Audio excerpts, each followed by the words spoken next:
yo era heterosexual, pero un día fui a un baño y en la puerta ponía gay el que lo lea. Y yo lo leí. Entonces, claro, me volví gay.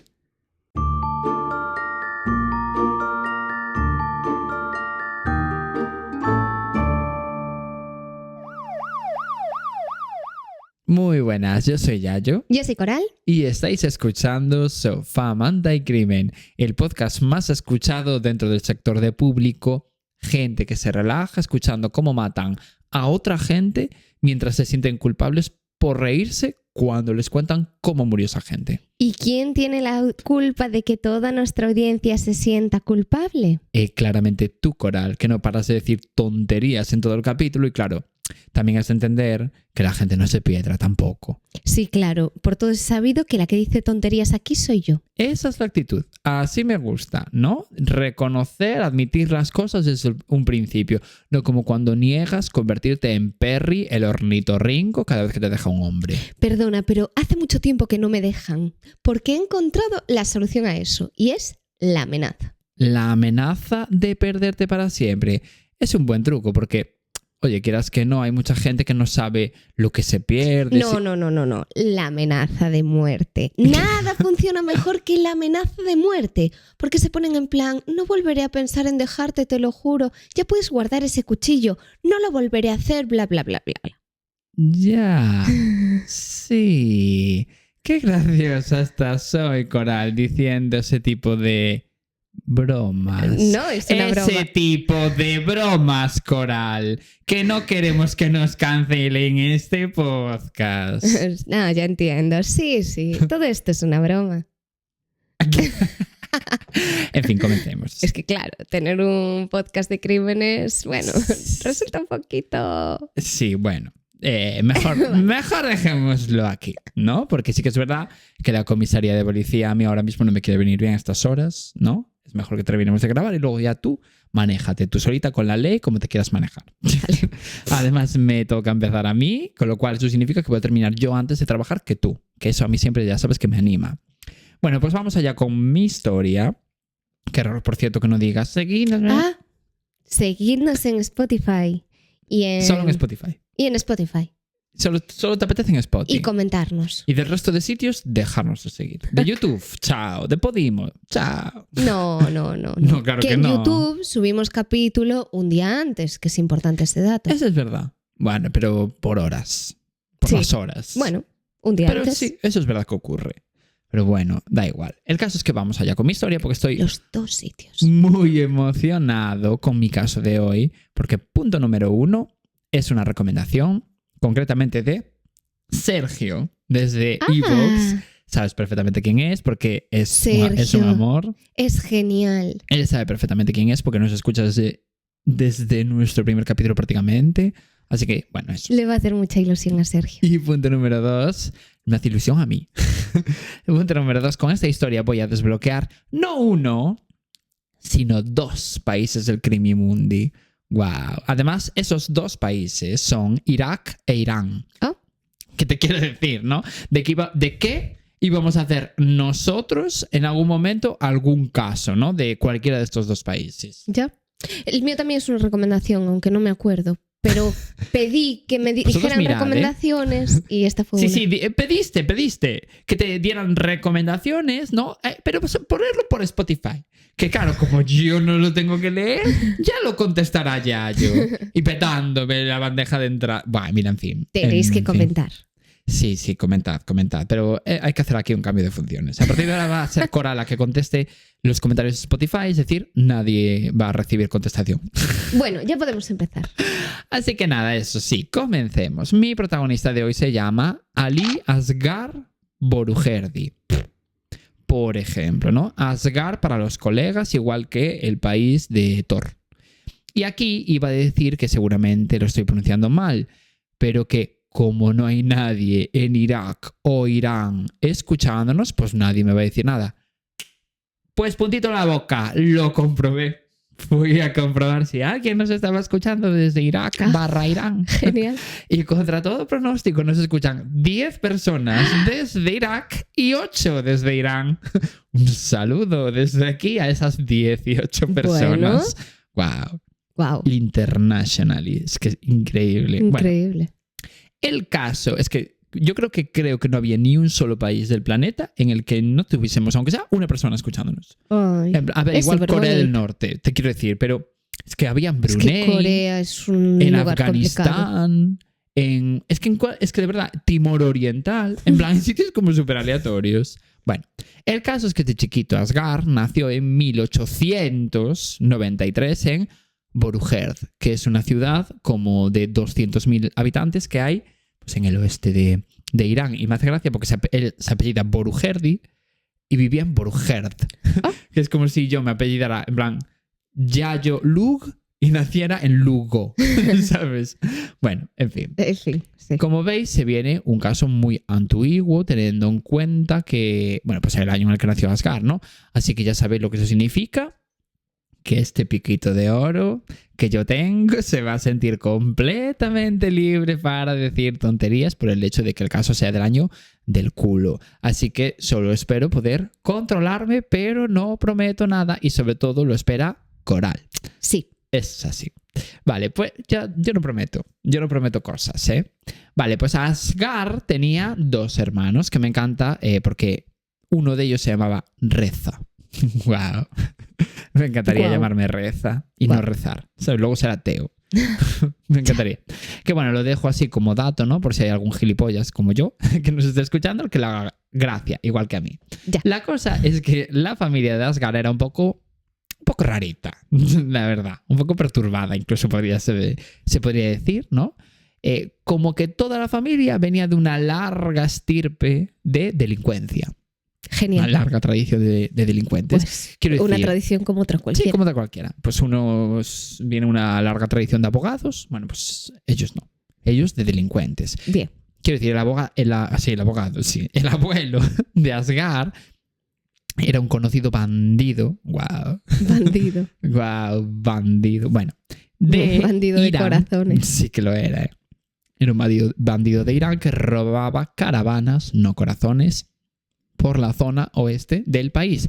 Pero no me refiero a caravanas tipo las que hay en un camping, porque yo tuve la duda razonable de si era ese tipo de caravanas. No, sí que es verdad que igual en el año 1880 y pico, bueno, esto es el abuelo, igual estamos hablando del año 1700 y pico, igual no había caravanas, ¿sabes? Es lo que te quiero decir, como las que teníamos tú y yo en verano. Pero podría ser. No, era algo así como tiendas ambulantes que había como para comerciantes. Además, el abuelo de Asghar no solo robaba a los comerciantes de esas tiendas ambulantes, sino que a veces también los asesinaba. Ay. Te quiero decir, sí que es verdad que igual pasó, ¿no? El límite. Pasó muchísimo el límite. Un poquito del límite del delito, ¿no? Y ahí para él no existía ese límite, de hecho. Te quiero decir, era un chusmoso. Y la saga familiar de chusmosos no se quedó ahí, porque el padre de Asghar, o sea, el hijo de ese abuelo ladrón / asesino, también era bandido. Y también robaba a comerciantes de la zona que iban en caravanas, en la zona oeste de Irán. Incluso llegó a asesinar a 40 comerciantes a lo largo de su vida. O sea, este capítulo podría ser de ellos dos, te quiero decir.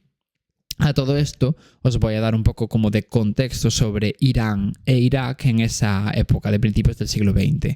Para empezar, creo que Irán se llamaba aún Persia, pero igual me lo invento esto. Vale. Así que coged con pinzas un poquito este dato, ¿no? Hace mucho tiempo. Mucho tiempo.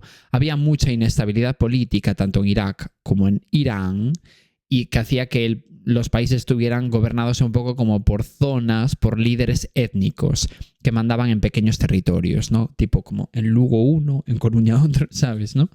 Esto hacía que hubieran muchos conflictos todo el rato entre grupos étnicos que vivían en la zona, en la misma zona, quiero decir, o en zonas cercanas y que competían un poco entre ellos por ser los mayoritarios.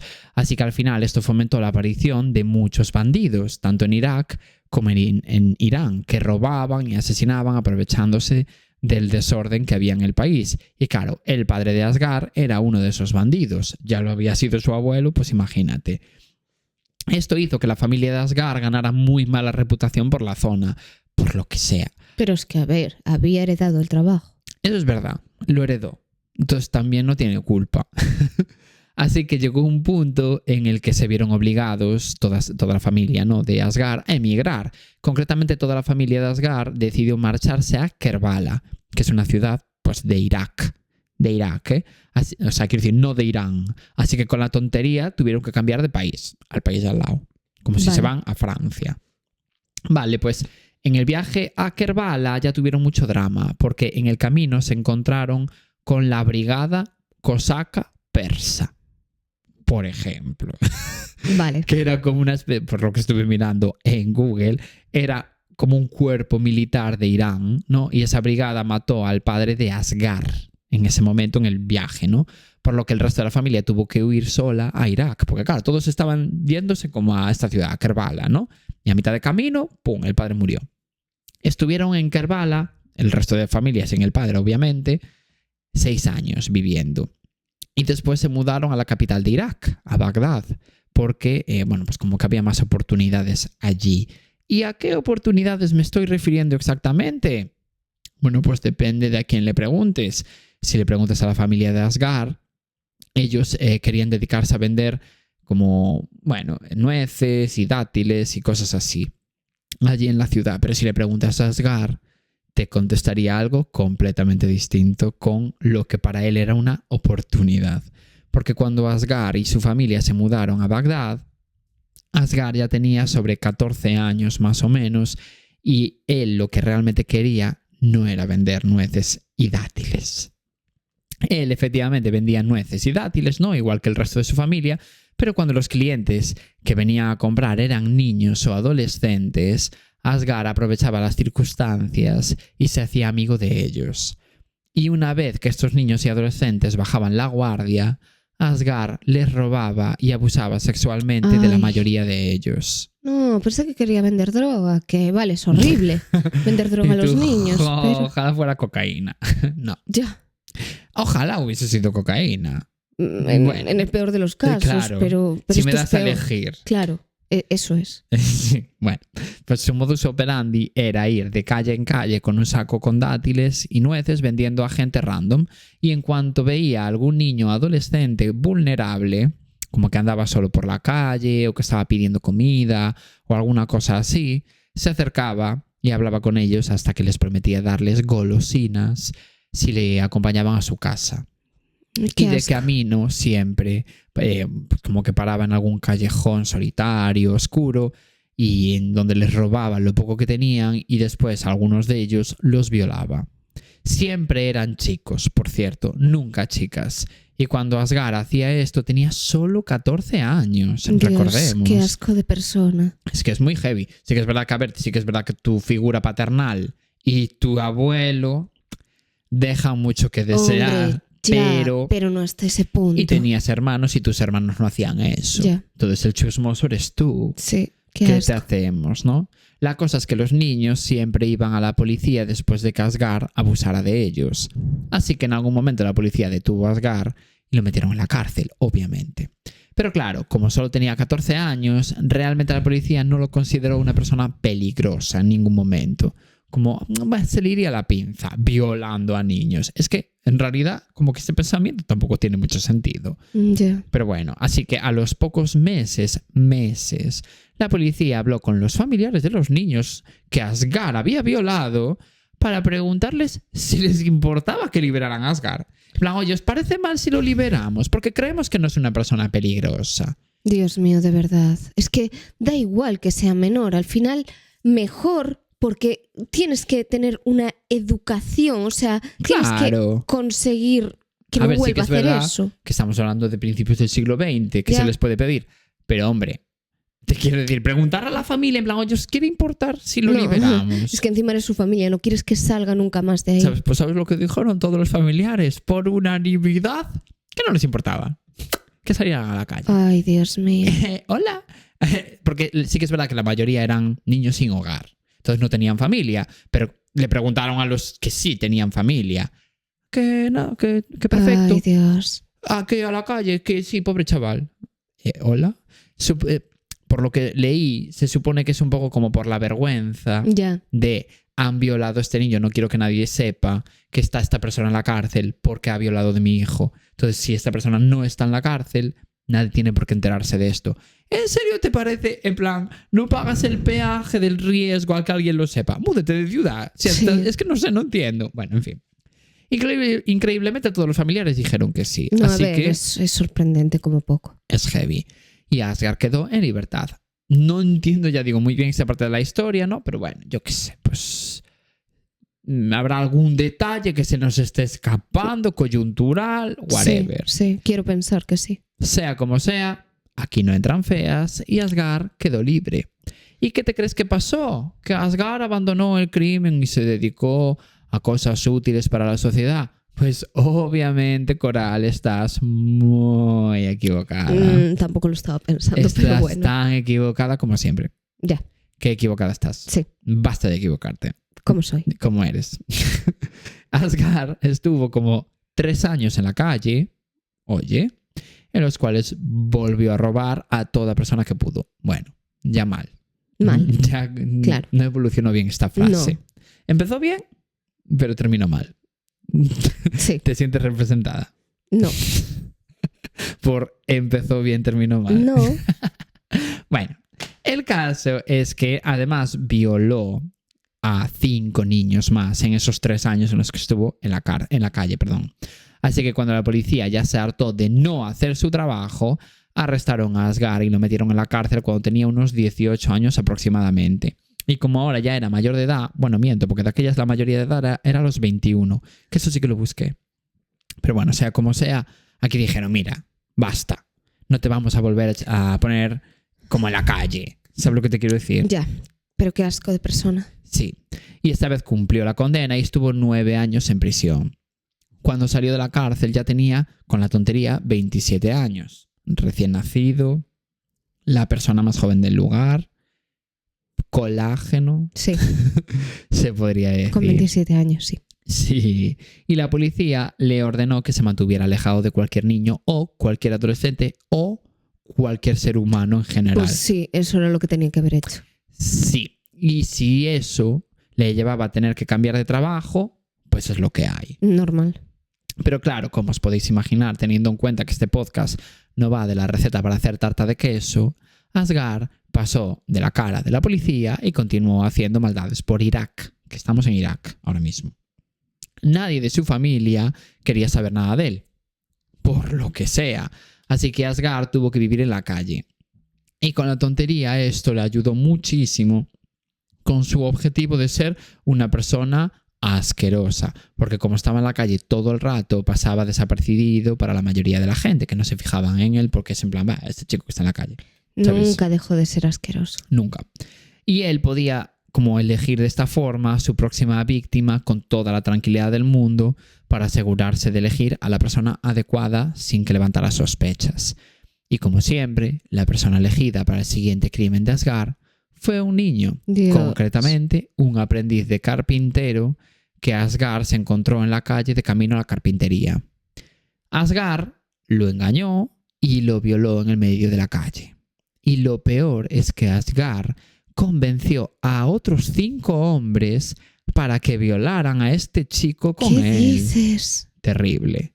O sea, ya que lo hagas tú, es heavy. Pero que encima te encuentres a 5 tíos completamente aleatorios, porque este chico no tenía amigos, ni tenía, ¿sabes? Ni familia, ni nadie, en plan, no tenía nadie. Bueno, pues de repente me imagino andando por la calle, oye tú, ¿quieres violar a este chico? En plan, y coleccionas a 5 tíos que te ayudan en tu actividad. En plan, es fuerte. Es fuerte.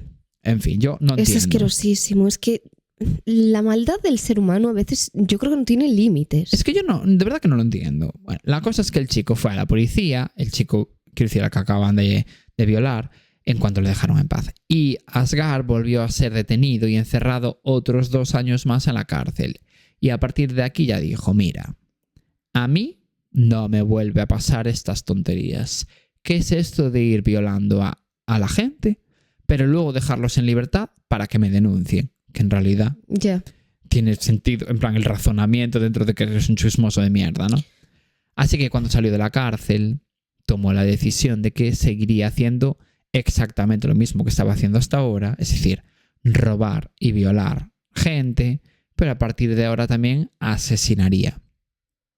Recordemos, su padre hizo lo mismo, su abuelo hizo lo mismo, tenía a quien parecerse.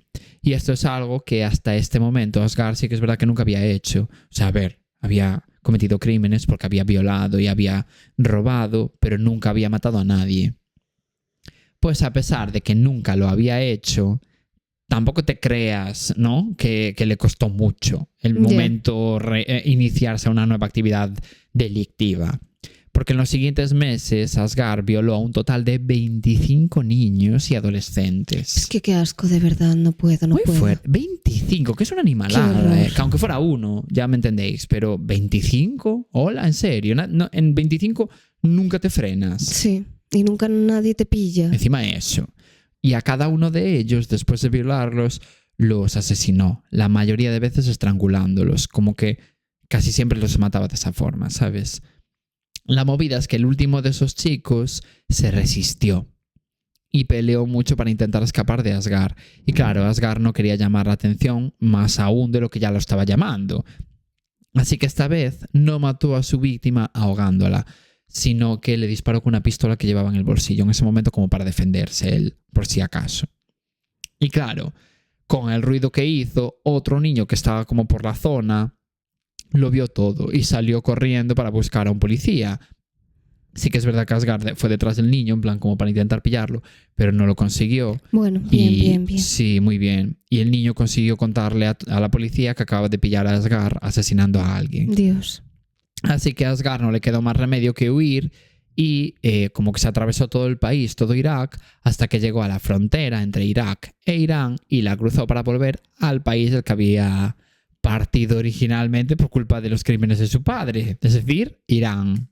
Y me imagino a los de Irán en plan, ¡ojo! En plan, cuando Asghar se fue del país, por primera vez fue como, ¡buah, por fin! No sé qué, tal. Por fin se va, como que se habían, estúpido. claro, como que se habían librado de un putrefacto y de repente les vuelve años después. Ya me jodería, menuda bajona. Ya. Lo mismo que les había pasado en Ecuador con el chiquito de hace como 2 semanas. Ya. Creo que era 2 semanas, sí. Sí. Bueno, ya no me acuerdo del nombre, pero todos sabéis. El caso es que, bueno, pues como que al volver Asghar a Irán, se fue hasta Teherán, que es la capital de Irán, y allí se instaló. Volvió a su antiguo trabajo de vendedor ambulante, solo que ahora vendía ocra en vez de higos. No eran higos, eran dátiles. Ya le iba a llamar higos. Bueno, pues en vez de dátiles y nueces, ahora vendía ocra. Y diréis, ¿qué es ocra? Yo tampoco lo sabía. Tiene otro nombre, creo que quibombo, algo así, quimbombo. No sé, seguro que otra cosa que sabe igual de mal que los higos y los dátiles. A mí los dátiles me quieren gustar, los higos no. No. Tampoco me encantan los dátiles, pero bueno, es que no me gustan, ¿a quién pretendo engañar? No. Las nueces sí. Sí. Pero tampoco me encantan. No, pero nueces bien. Sí, bien. Los higos asquerosos. Pues la ocra es quimbombo, algo así. Yo es que ¿Es? Quimbombo, algo así. No sé qué es quimbombo. De segundo nombre. Ah. Yo no conozco ni ocra ni quimbombo, pero es una especie como de fruta tropical. Ah. Si alguien lo sabe, que nos lo ponga en comentarios. Tiene forma así como de copo de nieve. Ah. Bueno, más o menos. Y claro, ya os podéis imaginar que si el momento vendedor no fue una mala idea en su momento porque le daba acceso a Asghar a niños todo el rato, pues esta vez las cosas no cambiaron y volvió a ser una mala idea. Ya. Obviamente. Ya también jugaría con eso un poco. Sí. Solo que ahora Asghar quiso innovar en su modus operandi porque ya estaba más revoltosa que nunca y dijo, oye, ¿hasta qué punto no puedo yo fingir que soy un comerciante importante y hacer como que tengo empleados a mi cargo y cosas así, como que soy una franquicia de vendedores de ocra? Dios, es que lo odio tanto. Ya. Así que en cuanto veía a un niño adolescente que le llamaba como un poco la atención, porque lo veía como una víctima fácil, quiero decir, no porque lo viera guapo ni nada así, porque luego entraremos en por qué hacía esto. No creo que fuera como tipo homosexual reprimido ni nada de esto, sino que es un poco más profundo, digamos. Ya hablaremos, porque el motivo él lo quiso explicar un poco. Vale. Por eso digo que no es que buscara chicos guapos ni nada así, sino que buscaba, bueno, personas especialmente vulnerables, Ya. efectivamente, No, sí, esa es la sí. palabra. Bueno, el caso es que a este chiquito, ¿no? A cualquiera de ellos, quiero decir que veía ahora por la calle, los veía una víctima fácil por el motivo que fuera, entonces se acercaba a ellos, porque siempre era un ellos, y le ofrecía trabajo en su comercio, vendiendo, pues, ocra, ¿no? Para él o cosas de esas. Sí, te aprovechas de que es gente que necesita un trabajo. Claro. Pero claro, todo esto era una estrategia porque Asghar no tenía dinero casi para vivir como para cuanto más contratar a nadie. De esta forma se llevaba a todos los niños hasta zonas poco pobladas dentro de Teherán y una vez allí los violaba y después los asesinaba. Además, en este punto Asghar quiso mejorar, entre comillas, su forma de tratar con los cadáveres y en vez de dejarlos sin más en donde los mataba, que era lo que estaba haciendo hasta ahora decapitaba a sus víctimas y mutilaba sus cuerpos para poder alejarlos de las zonas por donde, bueno, podrían ser descubiertos más fácilmente. Porque, ya digo, hasta ahora, pues era en plan, lo mato en esta calle, pues en esta calle queda. Y claro, alguien se cruzaba con ese cadáver. Pues ahora como que quiso esconderlos un poco. Normalmente los llevaba a la zona sur de Teherán, que era una zona así que estaba como muy descuidada por parte de las instituciones, porque en ese momento Irán estaba como en una especie de periodo de entreguerras, ¿no? Porque acaba de estallar la revolución constitucional, que bueno, fue como una especie de levantamiento popular que provocó que se instaurara por primera vez una constitución, como una monarquía parlamentaria en Irán, y bueno, pues cierto poder por parte del pueblo. Entonces, como estaban en este periodo, ¿no? Asghar sabía que el estado en el que estaba el país obviamente no era el mejor para andar, bueno, como para estar pendiente de criminales que hubiese en una zona determinada de una ciudad, porque estaba la policía más pendiente de otras cosas, ¿no? Entonces se aprovechó de la situación para intentar pasar desapercibido de cara a la policía. Pero por mucho que Asghar escondió los cadáveres, la gente los terminaba por encontrar igualmente. Porque, a ver, tampoco es que Asghar fuera el lápiz más afilado, te quiero decir. No era la persona más inteligente del mundo. No, sí, ya tenía pinta. La verdad que sí. O sea, para él, un buen escondite era, pues, imagínate, detrás de este árbol, así. ¿Sabes lo que quiero decir? En plan, pues aquí, detrás de la única planta que hay a 1 kilómetro a la redonda, aquí voy a poner el cadáver escondido. Entonces, claro, o sea, me lo invento, no era en ese lugar en concreto, pero... O sea, quieres decir que no se molestaba ni en enterrarlos, ni en algo a veces mucho los más enterraba, complejo. pero los enterraba un poco. Imagínate, alguien podía tropezar con ellos. Plan, como que no se le ocurraba nada. Sí, Era muy fácil de entiendo. pillar en realidad. Entonces, poco a poco, la gente fue encontrando cadáveres por todo Teherán y se asustaban porque, claro, de repente nadie estaba investigando esas muertes y, oye, pues la gente pensaba que podían ser ellos los siguientes en morir. Y también entiendo que con el ritmo de asesinatos que llevaba tampoco es que tuviese el suficiente tiempo como para preocuparse en esconderlos bien. Eso también es verdad. Porque si estás matando continuamente... Todo el rato. Así que para dejar de llamar tanto la atención a Asghar, porque claro, sí que es verdad que la gente estaba ya preocupada, pues él siguió matando en Teherán, pero ahora probó a llevarse los cuerpos mutilados a zonas rurales, como a pueblos alejados de Teherán, a varios kilómetros. Porque yo qué sé, en el medio de un monte aleatorio, pues era más difícil que nadie encontrara un cadáver. Esta tuvo que haber sido como tu idea desde el principio, en realidad, Asghar, pero bueno, mejor. Bueno, no. Deja. Y efectivamente fue así, porque la realidad es que Asghar llevaba ya 8 personas asesinadas en Irán hasta ese momento, y sí que es verdad que la policía nunca encontraba ninguna pista que llevara hasta Asghar, porque bueno, al final sí que es verdad que acababan encontrando el cadáver, pero igual pasaba un año hasta que lo encontraban. Entonces ya cualquier pista que pudiese haber ya no la había. Hasta que por fin pasó algo. Menos mal. En enero del año 1933, o sea, cuando Asghar tenía ya unos 40 años más o menos, un adolescente fue la perdición de Asghar, pero esta vez por un motivo muy distinto. Un adolescente aleatorio que iba paseando por un pueblo llamado Kale Jarabé, por ejemplo, De repente se fijó en unas ruinas que había muy cerca del pueblo. Y cuando se acercó a ver las ruinas, se encontró con un cadáver decapitado de un chico joven. Y se fue corriendo de allí, evidentemente, asustadísimo.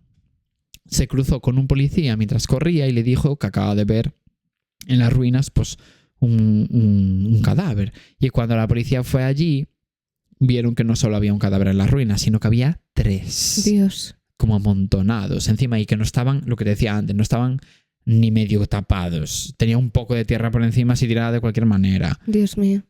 Y los 3 además con signos muy violentos de asesinato. O sea, que no habían muerto, imagínate, un disparo en la cabeza y ya, ¿sabes? Sí, que se notaba que algo les habían hecho. Exacto.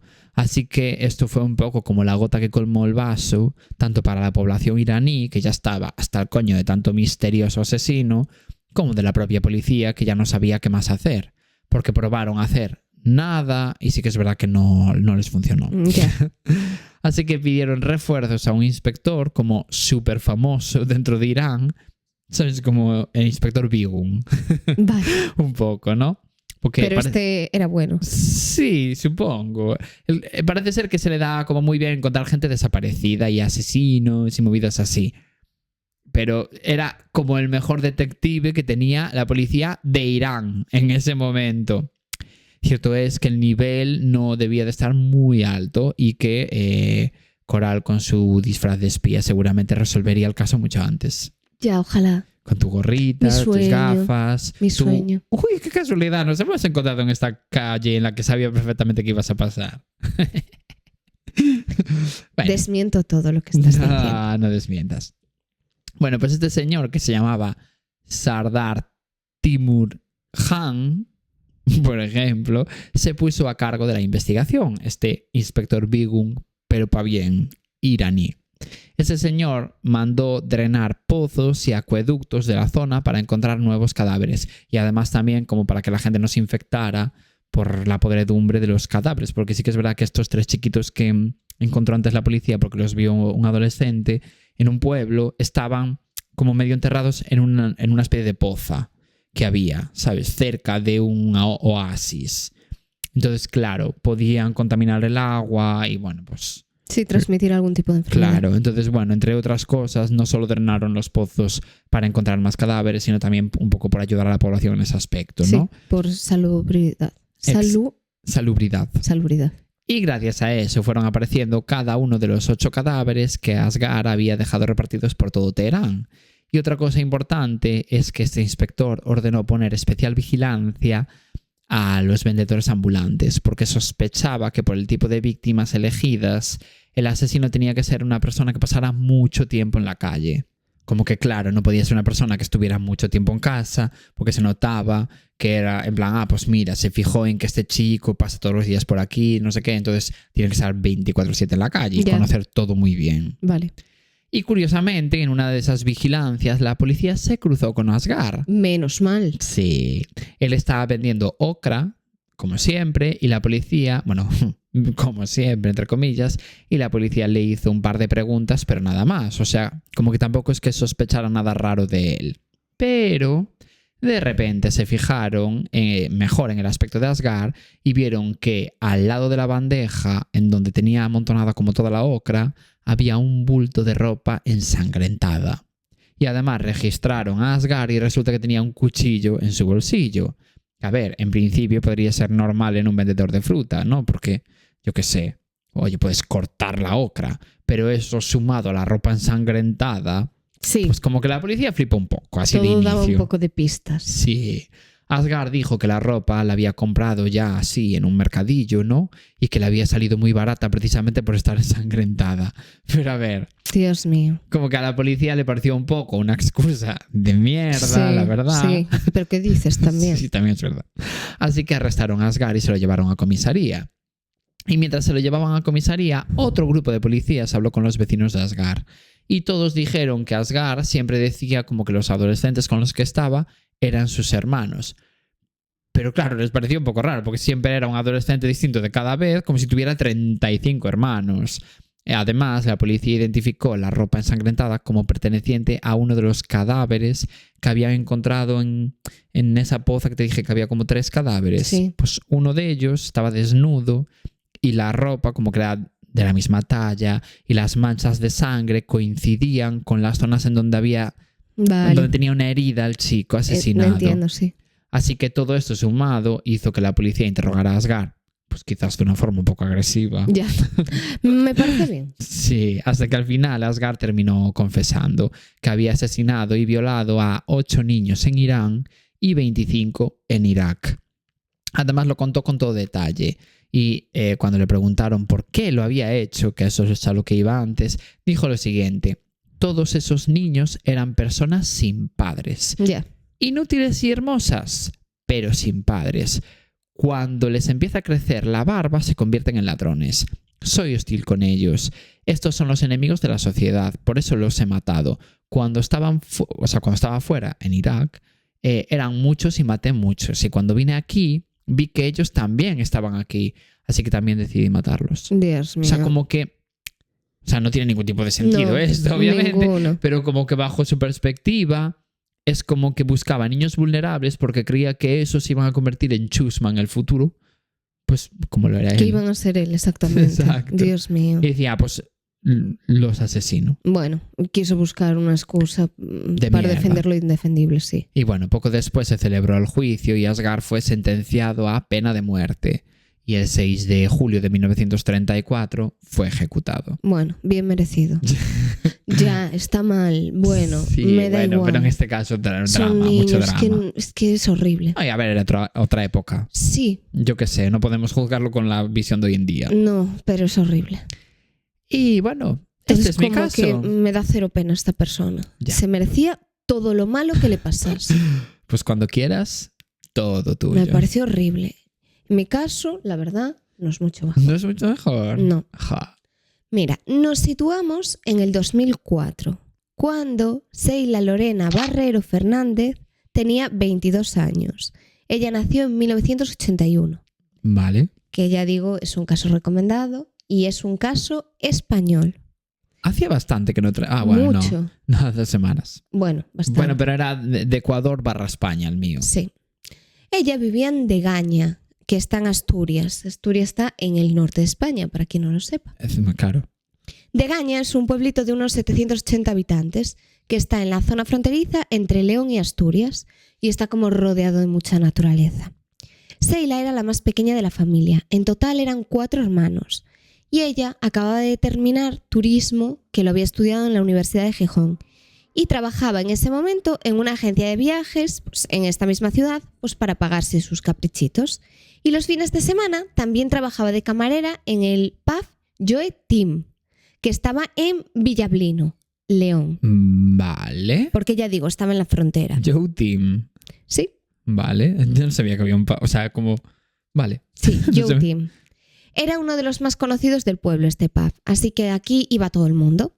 Y Seila era una chica conocida por la energía que tenía, lo extrovertida que era, una risa como muy fácil y muy contagiosa, y la responsabilidad que tenía en todo lo que hacía, tanto en los estudios como trabajando para mantenerse. Y tenía una personalidad súper fuerte, o sea, no era una persona fácil de aprovecharse de ella. Ya. Además, su horario era bastante complejo, porque trabajaba de lunes a viernes a tiempo completo en una agencia de viajes, en la que decía antes, y luego los viernes por la noche cogía su coche, conducía 150 kilómetros hasta donde había nacido, allí en Degaña, y allí pasaba el fin de semana en casa de sus padres. Y los sábados por la noche conducía como unos 20 kilómetros hasta Villablino, donde trabajaba por la noche como camarera en este pub, que decía antes. Y los domingos por la noche volvía a Gijón otra vez para empezar allí pues la rutina de la semana. ¿Y yo por qué conozco Villablino? No lo sé. Me suena tanto. ¿Estará ahí una estación de esquí? No sé si estará Leitariegos o San Isidro. Puede ser. Siento que Leitariegos. Puede ser, porque es un sitio como... de alta montaña. Exacto. Siento que sí, pero que nos lo ponga la gente de León. Vale. El caso es que tenía una vida pues bastante activa y trabajaba un montón. A ella le gustaba también trabajar por la noche porque era como una forma de socializar, encontrarse con sus amigos de siempre y también era un dinero extra para su vida diaria. A mucha gente le pasa eso. Y sí que es verdad que si quieres, en plan, imagínate que empiezas en una ciudad nueva, pues de repente trabajar de noche sí que es verdad que te abre muchos... O sea, quiero decir, te da pie a conocer a mucha gente. Y además, jolín, al final estás en tu pueblo y ves a la gente de tu pueblo. A ver, no estaba justo en su pueblo, estaba como a 20 minutos. Bueno, pero estaba al lado, o sea, se relacionaba con toda la gente de allí y entonces estaba bien. Y unos meses antes, hay que tener en cuenta que Sheila y su novio Borja Vidal Gómez, que entonces él tenía 19 años, habían roto. Pero según sus amigos, Sheila como que no conseguía aceptar esta ruptura y estaba como todo el rato detrás de él, pidiéndole que volviera con ella, lo que no le gustaba nada a Borja. Era como, madre mía, que me deje en paz. Ella no respetaba el contacto cero. No, nada, no lo respetaba nada. Y tenían una relación, bueno, cuando la tuvieron, que fue nada, en plan, como 3 meses. Ya. Y además fue, ya digo, muy cortita. ¿Pero qué 3 meses? Sí, ella como que no conseguía superarlo. Pero, como el tiempo, aunque parezca que no, cura todo, Sheila por fin consiguió salir adelante. Os lo dice una persona experta en esa materia. Déjame en paz. Basta ya. No hables de mis traumas. Fin. Vale. Están superados. Prometido vale. que no los vuelvo a mencionar en los próximos 10 minutos. Perfecto. Me conformo. El caso es que al final lo superó y conoció a un nuevo amor. Bueno, o no tanto, porque quizás no era un nuevo amor. Este chico era un antiguo novio suyo, que se llamaba Teófilo Sabugo. Pero le llamaban Teo. Vale, te voy que a era decir. más guay. Espero que le llamen Teo. Teo para los amigos. Y no era tan antiguo porque era un chico con el que había estado mucho tiempo. Era como su novio de siempre. Vale.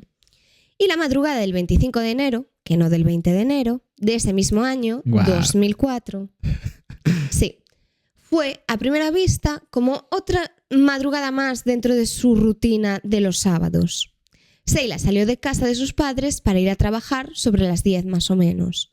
Y esa noche un amigo suyo la llevó en coche hasta el pub, porque resulta que el día antes Sheila había llevado su coche a arreglar a un taller que estaba allí en Villablino, que ya conocía de toda la vida.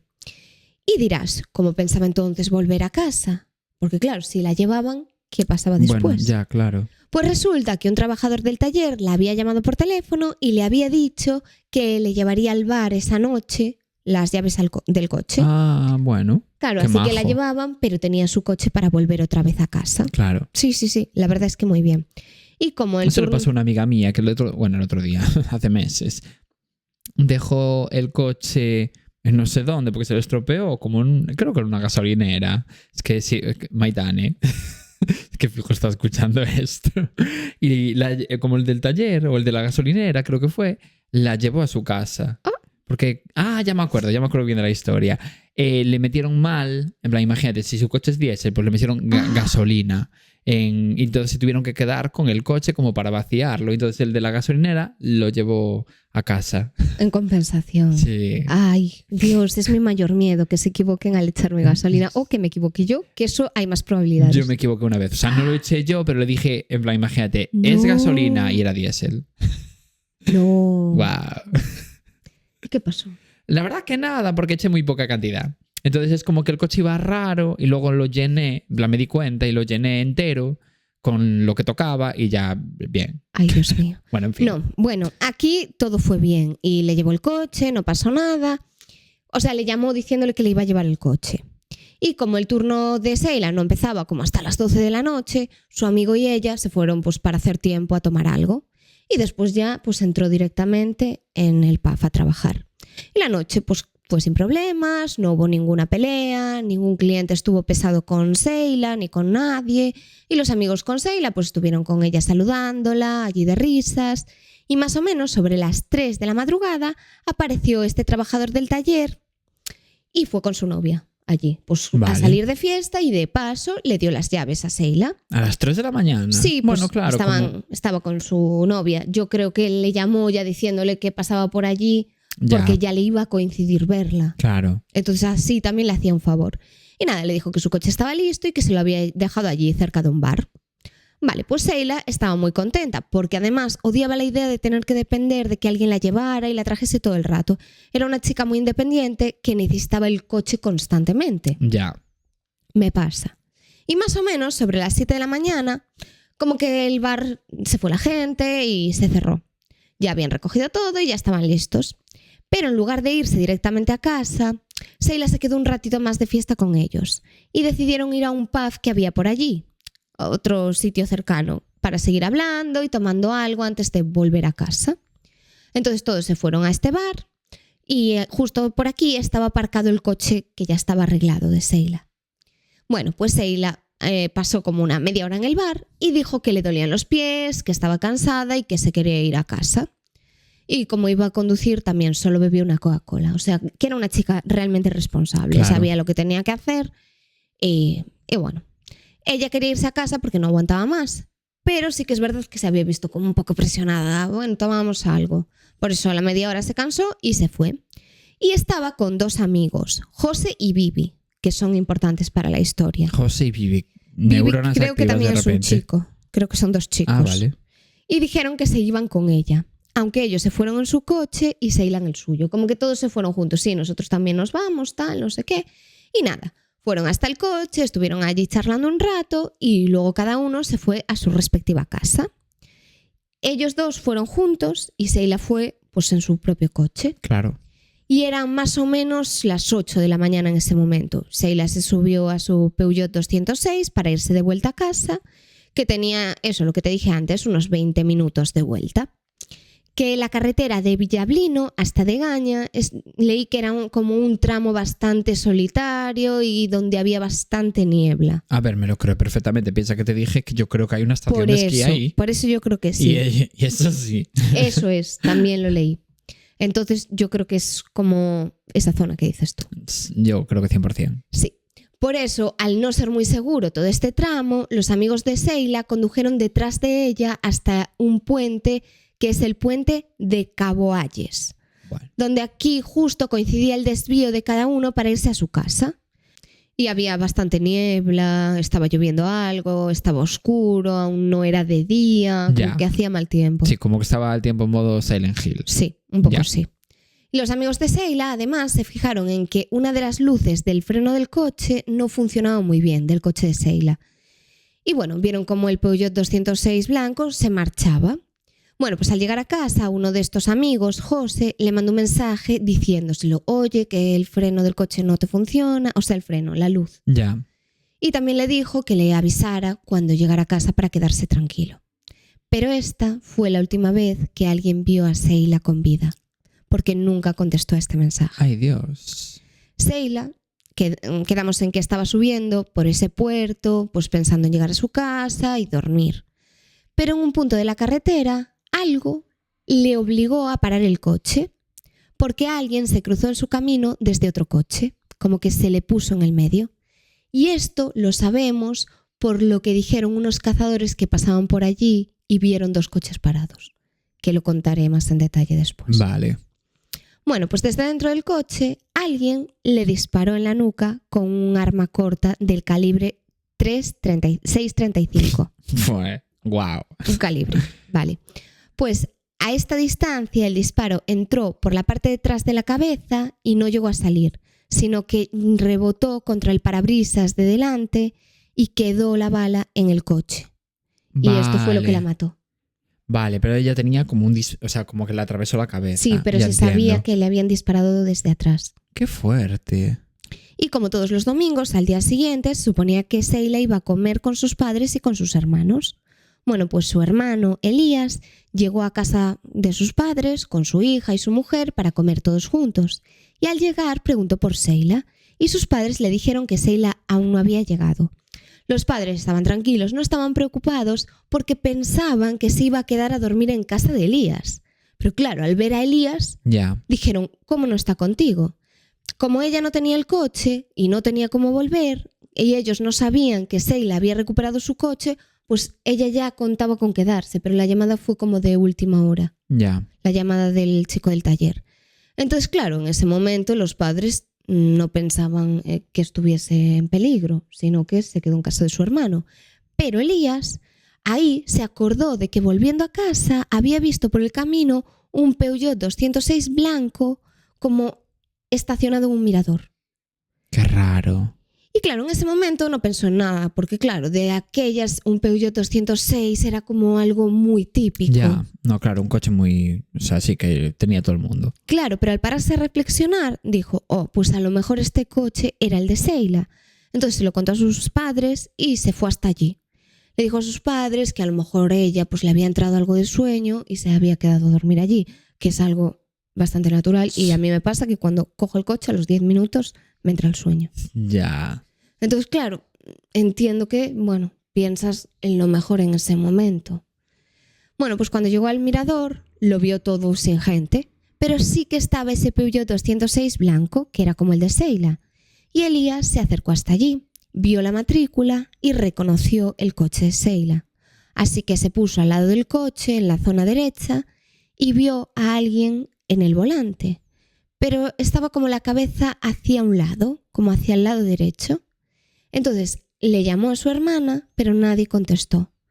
Y claro, pensó en que estaría durmiendo. Ella trabajaba en el bar y claro, podía haber tenido una mala noche y quedarse allá a dormir. Sí, no vas a pensar que estaba muerta. Claro, pues Elías se acercó a la puerta del coche y vio que la ventanilla estaba medio bajada. No del todo, pero sí se podía ver desde ahí.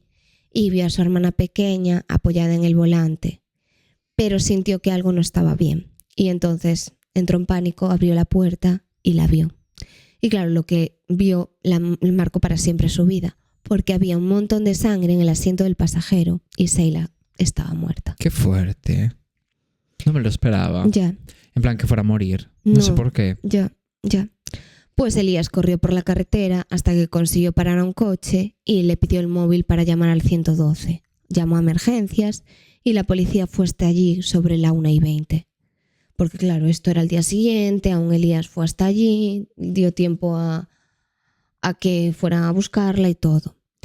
Y nada, la policía fue allí y empezaron a investigar un poco. Vieron que había sido un disparo en la nuca, que no era un accidente, y al hacer la autopsia esto se confirmó, que ella no había muerto por accidente, sino que le habían disparado muy cerca y desde dentro del coche. Había sido, como te dije, un disparo en la nuca con una pistola de pequeño calibre. Desde dentro del coche. Yo no sé por qué me estoy imaginando como desde atrás. Desde atrás, pero claro, dentro del coche. Sí, vale. Y la bala salió desde atrás, justo debajo de su ceja derecha, y se estrelló contra el parabrisas. Vale. Y lo dañó un poco. Y el casquillo este de la bala estaba allí, en el salpicadero del coche. Claro, al rebotar. La policía lo encontró. Y claro, por eso sabían la pistola que había sido utilizada. Y hubo un par de detalles que también llamaron la atención. Que los pies estaban encima de los pedales, pero las piernas estaban como medio cruzadas, igual que las manos. Y además, alguien le había roto las medias en la zona de sus partes íntimas. Pero sí que es verdad que se hicieron pruebas y no parecía haber agresión sexual de ningún tipo. No, menos mal. Sí. Y tampoco el coche estaba forzado, no se había robado nada. Incluso encontraron poca sangre en la parte del asiento del pasajero. O sea, realmente la hipótesis era que el cuerpo de Sheila había estado en otro sitio y que el asesino la había colocado más tarde en el asiento del conductor. Vale. O sea, no había prácticamente sangre. Y en el suelo, justo debajo del asiento de atrás, había agua, como que estaba mojado. Y además, esto sumado a cómo había sido la trayectoria de la bala, hizo sospechar que el asesino había entrado por la parte de atrás del coche. Ya. Que había llovido y que por eso había mojado el suelo. Ya. Eso es lo que se creía. Y las huellas que encontraron en el coche solo pertenecían a Sheila y a algunos de sus amigos, pero no se encontró las de nadie desconocido. Y en el coche también había algo en el asiento de atrás que a día de hoy es como el mayor misterio de todo este caso. Y es que había una bufanda negra que nadie consiguió saber de quién era. En realidad tenía un escudo de armas. El escudo de armas tenía una flor y un libro abierto y un toisón de oro, que esto es como un símbolo asociado a una orden católica de caballería de algunos países europeos. Ah, Y en la bufanda se encontró una tela textil perteneciente a una prenda distinta de esta bufanda. qué raro. Como Sí, imagínate, como si la bufanda la llevaras encima de un jersey. Ya. como un hilito, algo, Sí. como unos rastros de otra prenda distinta. Y aquí la policía tomó muestras del ADN de esta bufanda para ver si encontraban a quién pertenecía, porque no era de Sheila, según dijo la familia, entonces nadie la reconocía. Le preguntaron a varias personas y no encontraron Ya. el dueño o la dueña de esta bufanda. Entonces empezó a hacer un interrogatorio pues, a todas las personas que formaban parte del entorno de Sheila. Y interrogaron a más de 600 personas. Pero al final los mayores sospechosos eran los siguientes. Eran 4 personas. José, que era el amigo que conducía cerca de ella y que le había mandado el mensaje. Sí. Bibi, que era el amigo que iba en el coche de José de pasajero. Sí, claro. Borja, su exnovio, con el que estuvo menos de 3 meses. Y Teo, el novio de Sheila de toda la vida. Y el novio actual en ese momento. Vale. Vale, pues José y Bibi fueron las últimas personas que estuvieron con Sheila en ese momento. Y al principio fueron los primeros sospechosos. Lo que había pasado era que José había dejado a Bibi en su casa y Bibi, como no tenía coche, pues no podía haber seguido a Sheila por la carretera. Entonces como que no era bastante sospechoso porque, a ver, Ya, no, tenías claro. que haberte buscado la vida para conseguir un coche, alcanzar a Sheila y hacerle lo que le hiciste. Sí, como que tenía buena coartada. Sí, exacto. Realmente. Sí. Entonces la policía lo descartó por completo. Entonces se centraron un poco en José, que claro, él después de dejar a Bibi se fue a dormir a casa, pero antes de acostarse le mandó el mensaje a Sheila. Y ese mensaje sería su coartada, porque realmente la policía decía, bueno, puede haber tenido tiempo de volver otra vez, volver a casa, o sea, dejar a Bibi, Ya. ir a buscar a Sheila, darse un poco de prisa y encontrarla. Pero es verdad que lo que le daba la coartada era el mensaje, porque la policía descubrió que había enviado el mensaje desde su casa, como había dicho él, gracias a los repetidores de telefonía. Claro. Entonces ahí sí que había las suficientes pruebas. No Sí, lo podía, descartaron también. sí, no podía haber sido. Y la verdad, ninguno de los dos eran personas con motivos para matar a Sheila porque se llevaban muy bien. Entonces, descartadas estas 2 personas, se fijaron en Borja y en Teo y en lo que habían hecho esa mañana del 25 de enero. Según las familias, los 2 estaban en casa durmiendo, o sea, cada uno en sus respectivas casas, pero como que las familias de los 2 apoyaron esta teoría. Bueno, eso dijeron ellos primero. Vale. Teo vivía en Villaseca de la Ciana, un pueblo que estaba como a 7 kilómetros de Villablino, Vale. que era donde Sheila estaba trabajando en ese momento. Y vivía justo en la dirección contraria a la que Sheila estaba conduciendo. Entonces, bueno, no tenía mucho sentido. Y Teo y Sheila habían quedado en verse el domingo por la noche, porque al mes siguiente se iban a Tenerife de vacaciones juntos. Vale. O sea, tenían planificado el viaje y tenían los billetes comprados. Bueno, pues Borja y Teo empezaron a ser investigados más de cerca. Pero el laboratorio forense consiguió establecer una conexión entre la fibra textil que habían encontrado en la bufanda con una sudadera con capucha que tenía Borja. O sea, Borja tenía vale. una sudadera que, Le faltaba un hilo. claro, y eso aparecía en la bufanda. Y dirás, vale, pues ya está, prueba clara. Esto no quería decir que esa fibra perteneciese a la sudadera de Borja, sino que era el mismo tipo de tejido. Ya. Pero no se sabía con exactitud si Bueno, era de pero la sudadera. por algún lado hay que empezar. Claro, Elijo creer. era lo único que tenían en este momento. Entonces, claro, Borja se convirtió en el principal sospechoso, lo empezaron a interrogar y él contó que esa noche había jugado un partido de fútbol, que era verdad, esto, se supo que era cierto. Y había cenado en casa de sus abuelos, también era verdad, y había pasado la noche en su casa de Villablino. Eso no se sabe porque realmente él estaba solo ese día.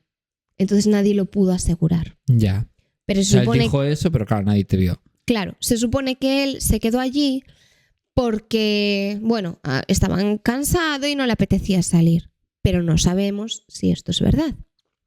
Bueno, pues lo que hicieron fue tomar muestras de ADN de él y realizarle una prueba en sus brazos para ver si podían encontrar rastros de pólvora en el cuerpo.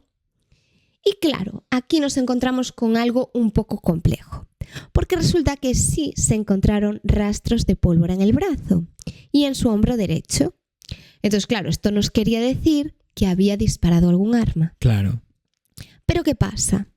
Que las muestras de ADN que encontraron en la bufanda no coincidían con las suyas. Había ADN en esa bufanda, pero no era un ADN de nadie cercano de Sheila, ni siquiera de Borja. Vale. Era una bufanda de alguien desconocido. Misterioso. Realmente. Sí, no se sabía, no coincidía por lo menos con nadie con quien Qué probarlo. raro. Sí. De hecho, te voy a decir un dato importante, y es que ninguna de las muestras de ADN que se encontraron en la bufanda coincidió con nadie que conozcamos Aún a día de hoy. a día de hoy. Qué fuerte. O sea, con nadie del entorno de Sheila ni con la gente que le hicieron las pruebas. Misterio. No nos estarás trayendo un caso sin resolver. Efectivamente. Ya. No me lo esperaba, ¿eh? Ya, es Yo horrible. dije, buah, esto todo va a cambiar por completo y me va a decir, Lo siento. tal persona es la culpable. No, solo te puedo dar posibles sospechosos. Traidora. Y ya saca tú las conclusiones que quieras. Vale, o sea que tengo que ponerme en modo elijo creer. Sí. Vale. Bueno, el caso es que Borja dijo que había estado cazando recientemente, entonces tenía sentido que en sus brazos hubiese pólvora.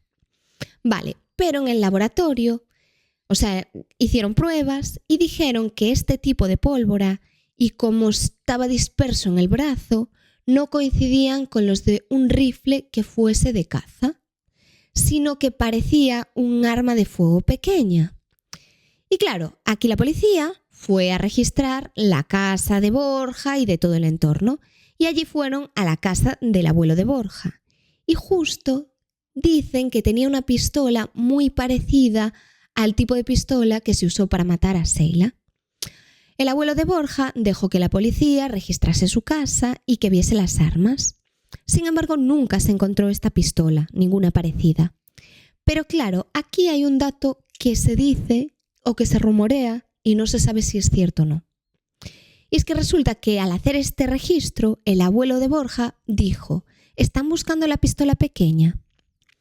Pero claro, negó haber dicho esto ante el juez Ya. y también no se puede corroborar que esto sea cierto. Vale. En caso de serlo, sería una prueba bastante...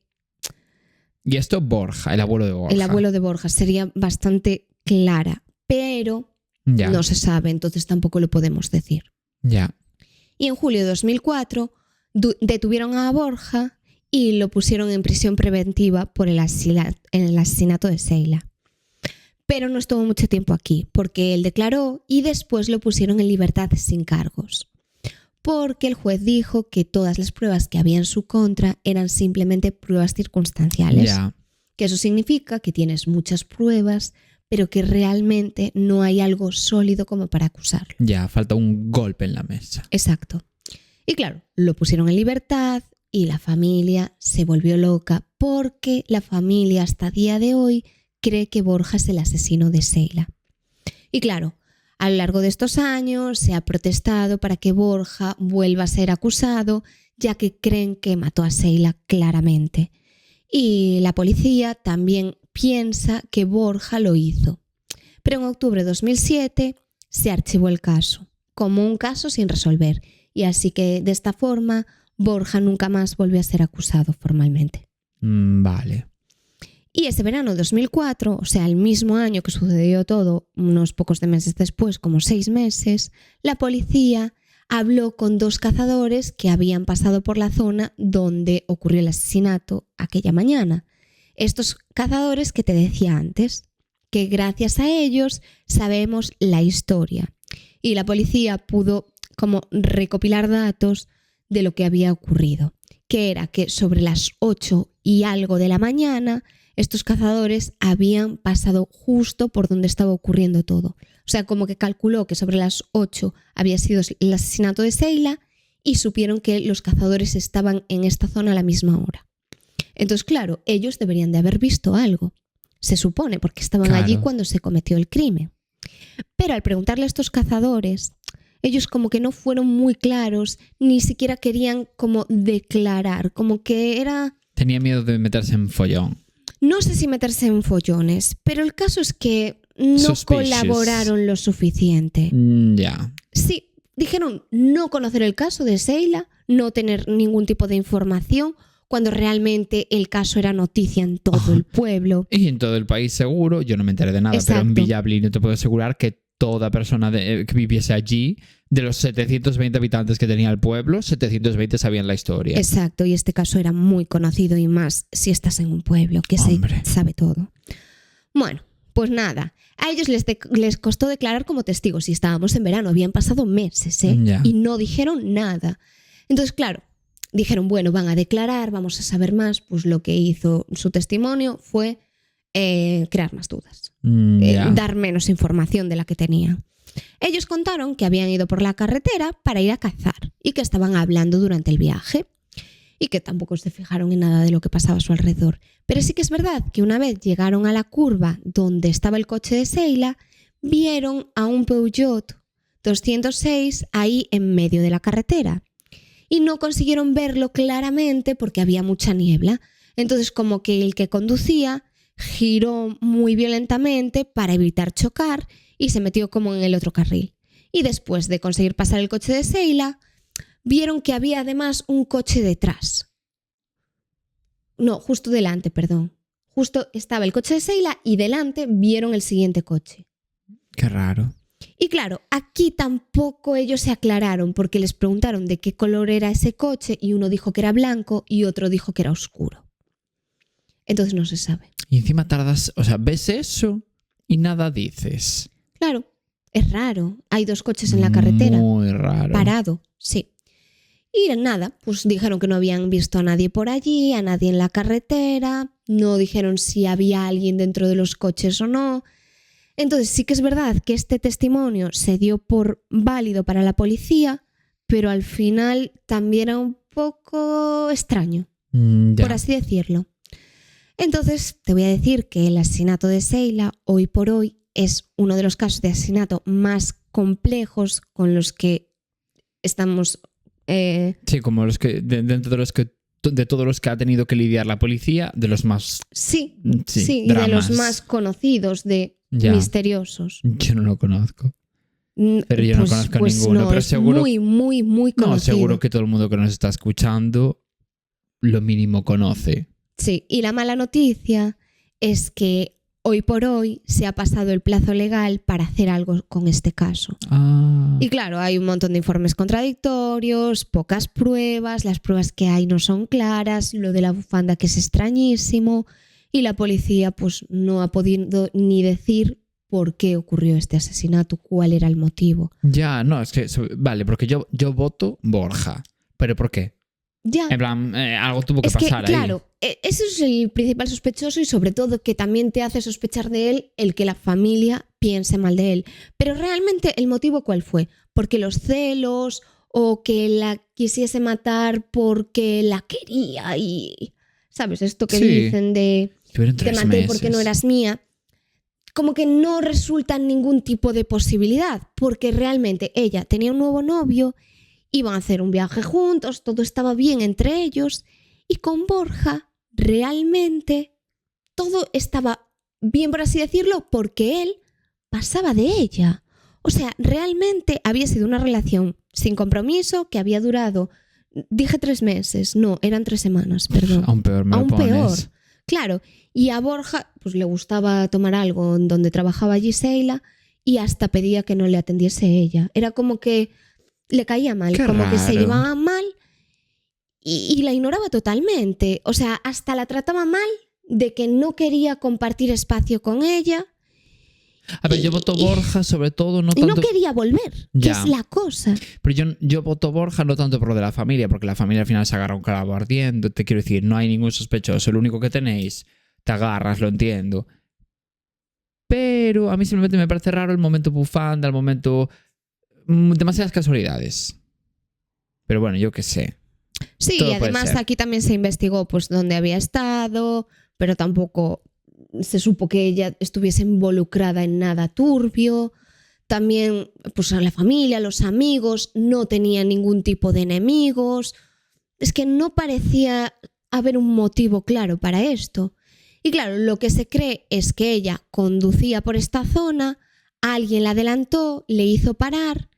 Y claro, por lo del testimonio de los cazadores, y aquí el asesino salió de su coche y se acercó al coche de Sheila. Como la ventanilla estaba medio abierta, se supone que Sheila lo conocía, abrió la ventanilla y pudo hablar un poco con él. Y a lo mejor ella incluso le dijo, pues súbete al coche. Él se subió y ahí aprovechó para matarla. Ya.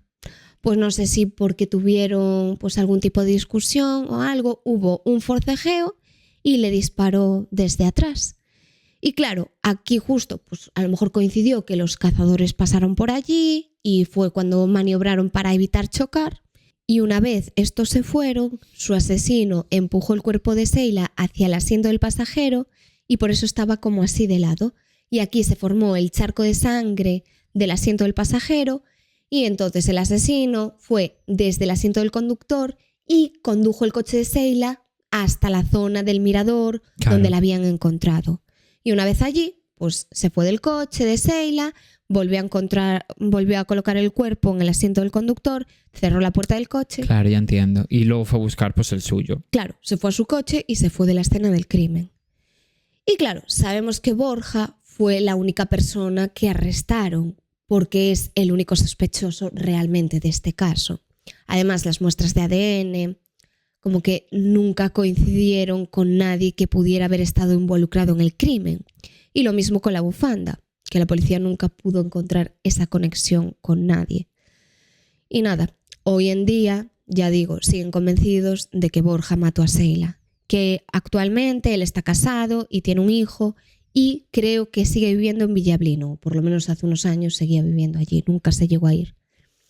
Y en cambio Teo se fue de la ciudad y se mudó a Burgos y ahora también está casado y trabaja como fontanero en esta ciudad. Y en mayo de 2011 hubo como otro asesinato. Una familia fue atacada por un hombre con problemas mentales y con un machete mató a 3 personas de la familia, mató al padre y a sus 2 hijos, que el objetivo principal era la mujer de la familia, que era una concejala del PSOE. Pero sí que es verdad que no hay ningún dato que relacione este caso con el de Sheila. Y que en verdad pasaron 20 y pico años. Ya, pero bueno, que sí. Es curioso que justo pasase ese crimen en un pueblecito tan pequeño. Ya.